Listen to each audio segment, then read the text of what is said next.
नमस्कार विद्यार्थी मित्रांनो, आजच्या व्हिडिओमध्ये आपण ग्रामसेवक या महत्त्वपूर्ण पदासाठी आवश्यक असणारा तांत्रिक घटक तो म्हणजे कृषी मूलतत्वे. तर या व्हिडिओचा कृषी मूलतत्वे हा जो घटक आहे, तर या घटकाचा आपण हा पार्ट दुसरा पाहणार आहोत. तर बघा, यामध्ये काही सुधारित नोट्स देखील आहेत, त्या तुम्ही कॉपी करून घेऊ शकता. तसेच या व्हिडिओची PDF लिंक ही तुम्हाला टेलिग्राम चॅनलवर दिली जाईल, त्या ठिकाणी तुम्ही जाऊन ते डाउनलोड करून घेऊ शकता. तर बघा, या दुसऱ्या पार्टमध्ये आपण पाहूया मृदेची धूप. तर बघा, भूपृष्ठावरील मातीचे एका जागेवरून दुसऱ्या जागेवर स्थलांतरण म्हणजे काय? तर जमिनीची धूप. जमिनीची धूप होण्याची कारणे काय आहेत? तर पाणी, वारा, प्राणी व वनस्पती, तसेच पर्जन्य, हवामान, मनुष्य, वृक्षतोड, शेती मशागत इत्यादी ही कारणे आहेत कशाची? तर जमिनीची धूप होण्याची काही महत्त्वाची कारणे या ठिकाणी दिलेली आहेत. यानंतर आपण पाहूया धुपीचे प्रकार. तर बघा, पहिली धूप आहे ती म्हणजे कोणती? उसळी धूप. तर उसळी धूप म्हणजेच त्याला काय म्हटले जाते? Splash erosion. काय म्हटले जाते? स्प्लॅश इरोशन म्हणजे काय? तर उसळी धूप. तर बघा, पावसाचे पाणी जमिनीवर जेव्हा पडते तेव्हा फार उंचीवरून पडत असते. पावसाच्या प्रत्येक थेंबास अत्यंत कमी का होईना पण वजन असते व इतक्या उंचावर असल्याने त्या प्रत्येक थेंबाची विशिष्ट अशी काय असते? स्थल ऊर्जा असते. पावसाचे थेंब जमिनीवर पडत असताना ते जमिनीच्या पृष्ठभागावर आघात करतात. या आघातामुळे काय होते? तर पृष्ठभागावरील मातीचे कण हे विलग होतात आणि ते बाजूला पडतात. अशा प्रकारे गतिवृद्धीमध्ये धुपेला प्रारंभ होतो. तर अशा प्रकारच्या धुपेला काय म्हटले जाते? उसळी धूप. तर बघा, परीक्षेमध्ये तुम्हाला एखादे स्टेटमेंट देतील आणि त्यानंतर सांगतील की जमिनीचा किंवा मृदेचा धुपेचा प्रकार ओळखा.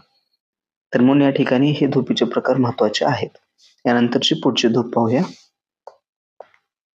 पुढची धूप आहे ती म्हणजे ओगळी धूप. तर हिला काय म्हटले जाते? रील इरोजन असे देखील म्हटले जाते. तर बघा, पावसाचे थेंब जमिनीवर पडताना उताराच्या दिशेने वाहू लागतात. त्याचबरोबर ते त्याच्या आघाताने विलग झालेले जे मातीचे कण असतात ते स्वतःबरोबर वाहून नेतात. वाहत असताना असे अनेक थेंब एकत्र येऊन त्यांचा लहानसा एक प्रवाह तयार होतो. जमिनीच्या उतारामुळे या प्रवाहास काय मिळते? गती मिळते आणि ती गती सतत वाढत जाते. त्यामुळे काय होते? तर भूपृष्ठाची आणखीन झीज होऊन या लहान लहान प्रवाहाच्या जागी लहान ओघळ तयार होतात आणि हा धुपेचा दुसरा एक महत्त्वाचा टप्पा आहे. कोणता? ओगळी धूप. त्यानंतरची पुढची धूप आहे ती म्हणजे चादरी धूप. तिला काय म्हटले जाते? शीट इरोजन असे म्हटले जाते. अशा प्रकारे पडलेल्या लहान लहान ज्या ओगळी असतात त्या एकत्र येऊन त्यांचा मोठा पाणलोट तयार होतो. यास काय म्हटले जाते? अपधाव असे देखील म्हटले जाते. ते अपधाव पाणी भूपृष्ठावरून एखाद्या चादरीप्रमाणे वाढत जाते आणि पुन्हा त्याच जमिनीच्या उतारामुळे गती प्राप्त होऊन जमिनीच्या मोठ्या भूपृष्ठाची झीज होऊन ती माती पाणलोटाबरोबर वाहत जाते. त्याला काय म्हटले जाते? चादरी धूप किंवा शीट इरोजन असे म्हटले जाते. त्यानंतरची पुढची धूप आहे ती म्हणजे गळी धूप. तर बघा, भूपृष्ठावरून वाहणारा पाणलोट प्रवाहात परिवर्तित होण्यासाठी मार्ग शोधू लागतो व खोलगट भागात तो केंद्रित होऊ लागतो. अशा प्रकारचे गळीचे काय होते? शीर्ष तयार होते. नंतर हे पाणी खोलगट भागाकडे वाहू लागते व प्रवाह तयार होतो.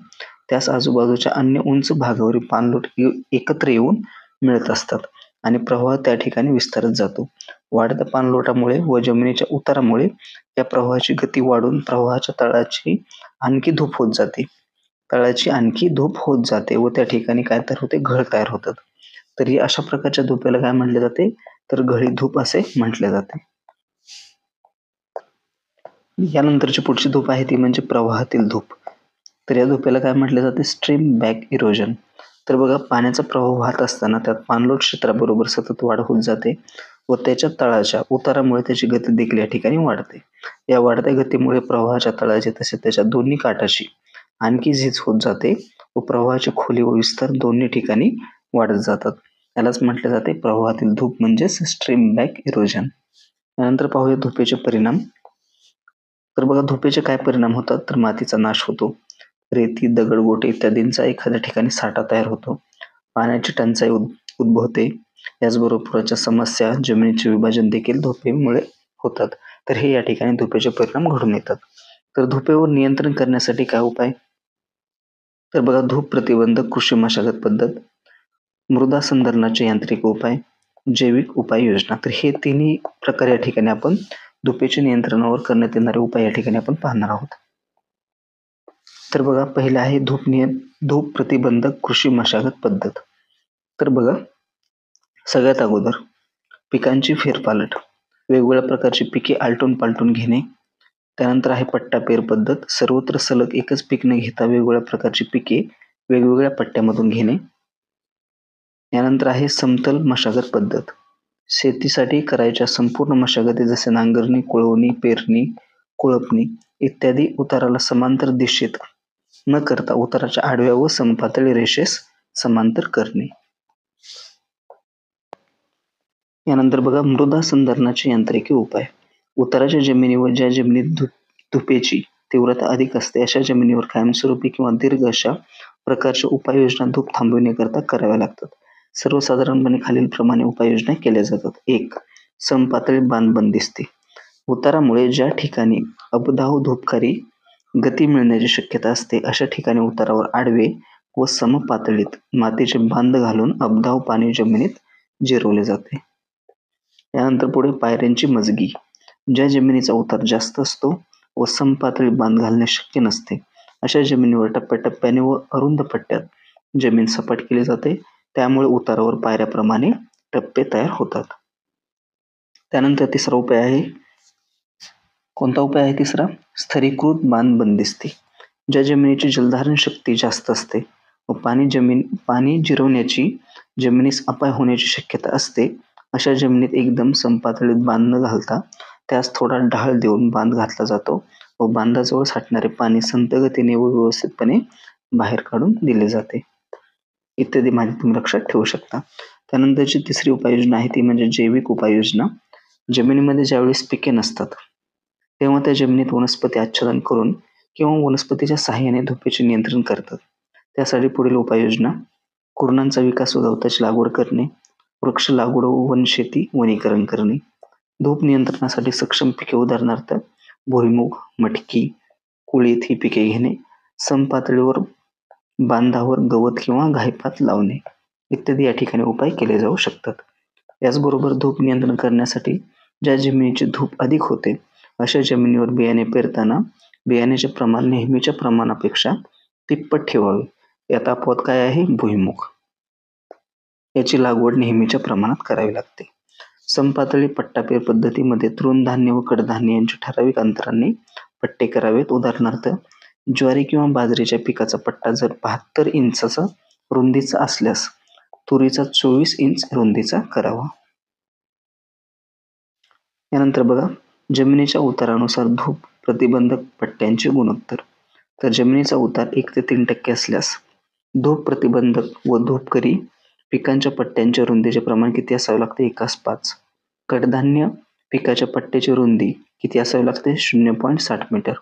आणि अन्नधान्य पिकांच्या पट्ट्यांची रुंदी मीटरमध्ये किती? 3 मीटर. याचबरोबर जमिनीचा उतार जर 4 ते 6% असल्यास 1:4 धूप प्रतिबंधक व धूपकरी पिकांच्या पट्ट्याच्या रुंदीचे प्रमाण असावे लागते. कडधान्य पिकाच्या पट्ट्याची रुंदी किती? 0.60 मीटर. आणि अन्नधान्य पिकांच्या पट्ट्यांची रुंदी 2.40 मीटर. जर जमिनीचा उतार 7 ते 9% असेल तर धूप प्रतिबंधक व धूपकरी पिकांच्या पट्ट्यांच्या रुंदीचे प्रमाण 1:3, कडधान्य पिकाच्या पट्ट्याची रुंदी 0.60 मीटर आणि अन्नधान्य पिकांच्या पट्ट्यांची रुंदी 1.80 मीटर इतके या ठिकाणी जमिनीच्या उतारानुसार धूप प्रतिबंधक पट्ट्यांचे गुणोत्तर देण्यात आलेले आहे. हे या ठिकाणी महत्त्वाचे आहे, परीक्षेला प्रश्न विचारले जाऊ शकतात. यानंतर पुढे पाहूया शून्य मशागत तंत्रज्ञान. यालाच काय म्हटले जाते? झिरो टिलेज ऑपरेशन म्हणजे शून्य मशागत तंत्रज्ञान. याचा प्रमुख उद्देश काय आहे? जमिनीची ओल टिकवून ठेवणे. शून्य मशागत पद्धतीचा वापर केल्याने मातीचा पृष्ठभाग विस्कटला जात नाही. मातीच्या पृष्ठभागाखाली पाणी झिरपण्यास मदत होते. शून्य मशागत केलेल्या शेतांमध्ये कार्बन अधिक साठवून राहण्यास मदत होते. अमेरिकेतील विविध भागात शास्त्रज्ञांनी या विषयावर प्रयोग केले असून या पद्धतीचे जे निष्कर्ष आलेले आहेत ते उत्साहवर्धक आढळलेले आहेत. अमेरिकेतील ओरेगॉन आणि वॉशिंग्टन भागातील ज्या उत्पादकांनी शून्य मशागत तंत्रज्ञानाचा वापर केला आहे त्यांच्या शेतातील मातीची धूप कमी होण्यास व मातीतील ओलावा टिकून राहण्यास या ठिकाणी मदत होत आहे. जमिनीचे प्रदूषण तर त्याची कारणे काय आहेत? मानवनिर्मित कारण आहे, नैसर्गिक कारणे देखील आहेत. तर बघा नैसर्गिक कारणे. पहिले कारण आहे आम्लधर्मी जमीन. जमीन आम्लधर्मी बनण्याची कारणे काय काय आहेत? तर जास्त पावसामुळे क्षारांचा निचरा होणे, मूळ खडक ज्यापासून बनलेले आहेत त्यांचे गुणधर्म, आम्लयुक्त रासायनिक खत सतत जमिनीत वापरणे, यामुळे देखील जमीन आम्लधर्मी बनते. गंधक किंवा गंधकाचे मोठ्या प्रमाणावर जमिनीमध्ये वापर करणे, सूक्ष्मजीव जंतूंची प्रक्रिया मंदावणे, त्याचबरोबर जर एखाद्या जमिनीचा सामू जर 6 पेक्षा कमी असला तर ती जमीन आम्लधर्मी बनते, हे देखील तुम्ही लक्षात ठेवू शकता. याचबरोबर जमीन सुधारणे, आम्लधर्मीय जमीन सुधारणे यासाठी उपाय देखील आहेत. आम्ल जमिनी सुधारण्यासाठी जमिनीतील हायड्रोजन आयनांचे प्रमाण कमी करून कॅल्शियम आयनांचे प्रमाण वाढवावे लागते. त्यासाठी चुना आणि calcium oxide, calcium hydroxide, calcium carbonate, dolomitic लाईमचा दगड यांचा वापर करणे फायदेशीर ठरते. आम्लयुक्त जमिनी सुधारण्यासाठी चुना वापरला जातो. तर ही लाईन तुम्ही या ठिकाणी लक्षात ठेवा, महत्त्वाची आहे. आम्लयुक्त जमिनी सुधारण्यासाठी चुन्याचा वापर केला जातो.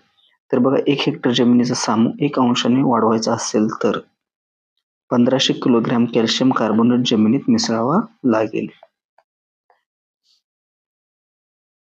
त्यानंतर क्षारयुक्त जमिनी. जेव्हा बहुतेक पिकाच्या वाढीमध्ये अडथळा येईल इतक्या प्रमाणात जमिनीत विरघळलेल्या क्षारांचे प्रमाण असते तेव्हा त्याला काय म्हटले जाते? क्षारयुक्त जमिनी. या जमिनीचा आम्ल-विम्ल निर्देशांक हा किती असतो? तर 8.5 पेक्षा कमी असतो. क्षारयुक्त जमिनी सुधारणा कशी करावी? तर जमिनीचा उतार 1% ठेवावा. ताक, शिवरी अशासारखी हिरवळीची खते जमिनीमध्ये गाडावीत. शेणखत किंवा कंपोस्ट खत या ठिकाणी वापरावे क्षारयुक्त जमिनी सुधारण्यासाठी. त्याचबरोबर ऊस, कापूस, भात, शुगर बीट, गहू, मका, ज्वारी व कांदा यासारखी पिके घेऊन पिकांची फेरपालट करावी. माती परीक्षण करून जिप्सम, गंधक, आयर्न पेरॉक्साईड यासारख्या भूसुधारकांचा जमिनीमध्ये वापर करावा. उन्हाळ्यात जमिनी मोकळ्या न ठेवता जमिनीचा पृष्ठभाग भाताचे कणीस, पालापाचोळा, ऊसाचे पाचट, भुईमुगाचे टरफल यासारख्या आच्छादनाने झाकावा. यानंतर चोपण जमिनी. तर बघा जमिनी क्षारयुक्त बनल्यानंतर त्यांची पुढची पायरी म्हणजे चोपण जमिनी किंवा चिवट जमीन. जमिनीच्या मातीच्या कणांना 15% पेक्षा जास्त सोडियम चिकटला असेल तर त्या जमिनी चोपण बनतात. तर हा पॉइंट या ठिकाणी लक्षात ठेवा. जमिनीच्या मातीच्या कणांना जर 15% पेक्षा जास्त सोडियम चिकटला असेल तर त्या जमिनी कशा बनतात? चोपण बनतात. अशा जमिनीत कार्बोनेट, बायकार्बोनेट, सल्फेट यांचे प्रमाण वाढून जमिनीची जलधारण क्षमता कशी होते? कमी होते. जमिनीमध्ये असणारे लोह, मॅंगनीज, जस्त, स्फुरद हे उपलब्ध होऊ शकत नाही. त्यामुळे काय होते? तर झाडे खुरटी राहून अशा जमिनीमध्ये झाडे चांगल्या प्रकारे वाढू शकत नाहीत. चोपण जमिनी सुधारणा करण्यासाठी काही उपाय.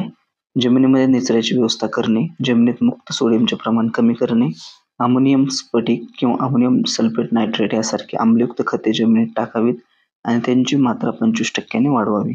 क्षारास प्रतिकार करणारी पिके घ्यावीत, उदाहरणार्थ लसूण घास, बोर, जांभूळ, खजूर. हिरवळीची पिके घ्यावीत, उदाहरणार्थ बरसीम. याचबरोबर क्षारास प्रतिकार करणाऱ्या रूट स्टॉकच्या जाती वापराव्यात, उदाहरणार्थ आंबा, निलेश्वर, द्राक्ष, लिंबूवर्गीय फळे, रंगपूर, लाईम इत्यादी. उन्हाळ्यात भाजीपाला घ्यावा. जमीन खोलवर नांगरावी व हेक्टरी 50 गाड्या शेणखत किंवा 5 ते 7.5 टन प्रेसमड केक किंवा 5 ते 10 टन जिप्सम जमिनीत 10 ते 15 सेंटीमीटर खोलीपर्यंत टाकावे. योग्य अंतरावर बांध घालावेत. उतारास आडव्या सऱ्या पाडाव्यात. याचबरोबर बघा चोपण जमिनी किंवा विम्ल अल्कलाईन जमिनी सुधारण्यासाठी वापरण्यात येणारी भूसुधारके ते कोणते आहेत? जिप्सम म्हणजेच कॅल्शियम सल्फेट आणि गंधक. तर बघा आम्लयुक्त किंवा ॲसिडिक जमिनी सुधारण्यासाठी चुना किंवा लाईम वापरतात. तर अल्कली जमिनी सुधारण्यासाठी कायचा वापर केला जातो? जिप्सम या भूसुधारकाचा वापर केला जातो. यानंतर आहेत खार किंवा खाजण जमिनी. समुद्रकिनाऱ्यावर जमिनीची नापीकता ही त्यातील मिठाच्या क्षारामुळे असते. समुद्राचे पाणी वारंवार शेतात पसरल्याने जमिनी कशा बनतात? तर खार होतात आणि त्या शेवटी नापीक बनतात. महाराष्ट्रामध्ये कोठे खार जमिनी आढळतात? रत्नागिरी, ठाणे, रायगड या जिल्ह्यामध्ये. याचबरोबर खार जमिनीचा आम्ल निर्देशांक किती असतो? 7.5 ते 8.5. एकूण विरघळणाऱ्या क्षारांचे प्रमाण 3.5% पेक्षा जास्त असते. यावर उपाय काय आहेत? क्षार प्रतिबंधक भाताच्या जाती घ्याव्यात. समुद्राचे पाणी भरतीच्या वेळी आत येऊ नये याची काळजी घ्यावी. बांधावर हिरवळीचे पीक लावून त्याचा खाचरात उपयोग करावा. यानंतर पुढे बघा, जमीन खराब किंवा नापीक होण्याची मानवनिर्मित कारणे. आपण आतापर्यंत पाहिली नैसर्गिक कारणे, यानंतर पाहूया मानवनिर्मित कारणे. जलसिंचनाचा अतिरिक्त वापर, रासायनिक खतांचा अतिरिक्त वापर, सेंद्रिय खतांचा कमी वापर किंवा अजिबात सेंद्रिय खत न वापरणे, अयोग्य पीक फेरपालट, निचऱ्याचे अयोग्य व्यवस्थापन, खारवट पाण्याचा जमिनीमध्ये वापर करणे. यामुळे काय होते? तर जमीन खराब किंवा नापीक होण्याची ही मानवनिर्मित कारणे आहेत. यानंतर बघा, महाराष्ट्र शेतजमीन. जमीन धारणेची कमाल मर्यादा अधिनियम 1961 नुसार कमाल धारणा क्षेत्र. तर बघा, बारमाही पाणी पुरवठा असलेले 2 पिके घेतल्या जाणाऱ्या बागायती जमिनीस जमीन धारणेची कमाल मर्यादा किती आहे? हेक्टरमध्ये 7 हेक्टर 28 आर, एकरमध्ये 18 एकर. बारमाही पाणी पुरवठा नसलेली पण वर्षातून फक्त एका पिकासाठी खात्रीचा पाणी पुरवठा असलेली जमीन 10 हेक्टर 92 आर म्हणजेच 27 एकर. जास्तीत जास्त 27 एकर. नैसर्गिक साधनांपासून एका पिकासाठी पाटाचे पाणी असलेली जमीन 14 हेक्टर 56 आर म्हणजेच किती? 36 एकर. आणि कोरडवाहू जमीन म्हणजे अ, ब किंवा क खाली येणाऱ्या जमिनी व्यतिरिक्त जमीन. कमाल धारणा क्षेत्र किती? 21 हेक्टर 85 आर म्हणजेच 54 एकर. तर हे देखील हा तक्ता तुम्ही लक्षात ठेवू शकता. यानंतर पुढे पाहूया मृदा धूप. वारा व पाणी यामुळे मृदेचा थर वाहून जातो म्हणजेच काय होते? मृदेची धूप होते. पाणी, हवामान आणि प्राकृतिक रचनेतील विविधता यामुळे देखील मृदेची धूप होते. मृदेची अवनती होणे म्हणजे काय? तर बघा, मृदेची जशी धूप होते तसेच काही कारणांनी मृदेचे आरोग्य बिघडते. यास काय म्हटले जाते? मृदेची अवनती होणे. जंतुनाशके, रसायने याचबरोबर खतांच्या अतिरेक वापरामुळे काय होते? मृदेची अवनती या ठिकाणी घडून येते. भूधारण क्षेत्र म्हणजे काय? तर एक शेतकरी जेवढी शेतजमीन धारण करतो त्यास काय म्हटले जाते? भूधारण क्षेत्र. उदरनिर्वाही भूधारणा क्षेत्र म्हणजे काय? शेतीवर अवलंबून असलेल्या प्रत्येक कुटुंबाच्या उदरनिर्वाहाला पुरेसे उत्पन्न मिळू शकेल याला काय म्हटले जाते? उदरनिर्वाही भूधारणा क्षेत्र.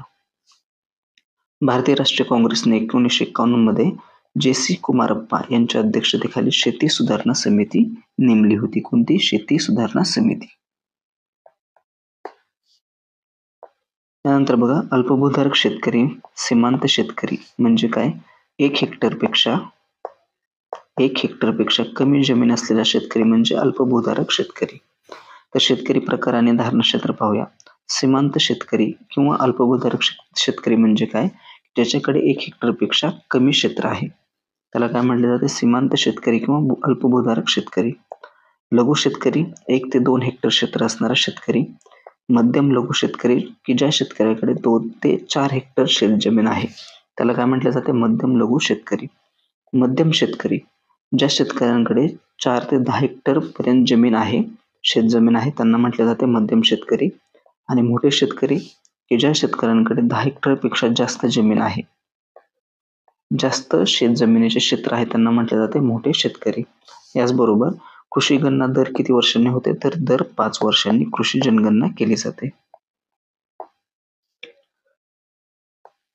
यानंतर आपण पाहूया ब्रिटिशकालीन जमीन सुधारणा पद्धती. तर ब्रिटिशकालीन जमीन धारणा पद्धती. ब्रिटिशांच्या काळात 3 प्रकारच्या जमीन धारणा पद्धती अस्तित्वात होत्या. त्या म्हणजे कोणत्या? जमीनदारी पद्धत, महालवारी पद्धत आणि रयतवारी पद्धत.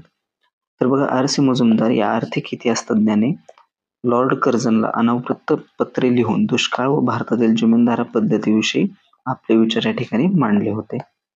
या ठिकाणची पहिली पद्धत पाहूया, जमीनदारी पद्धत. या पद्धतीलाच काय म्हटले जाते? कायमधारा पद्धत असे देखील म्हटले जाते. कोणी सुरू केली? लॉर्ड कॉर्नवॉलिस व जॉन शोर यांनी. कोणत्या प्रांतामध्ये? बंगाल, बिहार, बनारस आणि उत्तर मद्रास. किती टक्के क्षेत्रासाठी ही पद्धत अस्तित्वात होती? लागू करण्यात आली तर 19% क्षेत्रासाठी. जमीन महसूल जर पाहिला तर 89% ब्रिटिश सरकारला, 11% जमीनदारांना. तर ही पद्धत केव्हा सुरू करण्यात आली? तर मार्च 1793 मध्ये.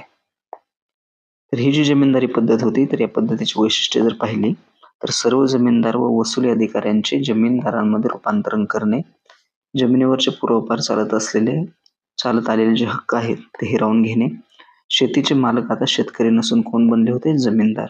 शेतकऱ्याकडून किती महसूल घ्यायचा हे निश्चित नसल्यामुळे शेतकऱ्यांची मोठ्या प्रमाणात पिळवणूक होत असे. या पद्धतीमुळे जमीनदार वर्ग ब्रिटिशांचा पाठीराखा बनला. यानंतर दुसरी पद्धत आहे ती म्हणजे रयतवारी पद्धत. सुरुवात झाली 1820 मध्ये. कोणी सुरू केली ही पद्धत? थॉमस मुनरो आणि अलेक्झांडर रीड यांनी. त्याचबरोबर बघा कोठे सुरू करण्यात आली ही पद्धत? तर मध्य प्रांत, मुंबई आणि मद्रास या ठिकाणी. या पद्धतीचा परिणाम काय झाला? तर शेतकरी आणि शासन यांच्यात थेट संबंध प्रस्थापित झाला.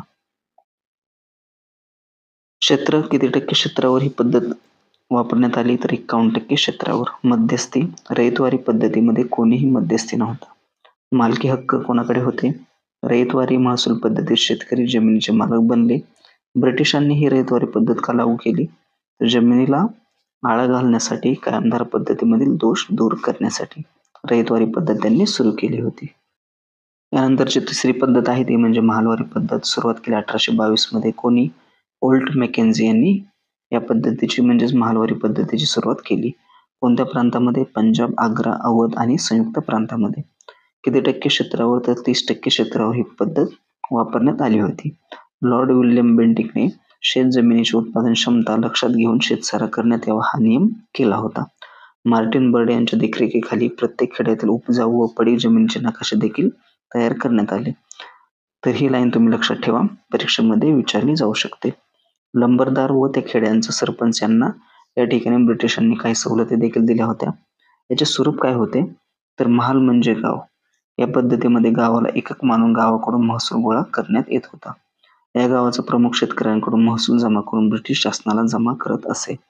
सो फ्रेंड्स, अशा प्रकारे आपण कृषी मूलतत्वे या तांत्रिक घटकामधील भाग 2 या ठिकाणी पूर्ण पाहिला आहे आणि या व्हिडिओची PDF लिंक तुम्हाला मी डिस्क्रिप्शनमध्ये देऊन टाकेन. So friends, thanks for watching.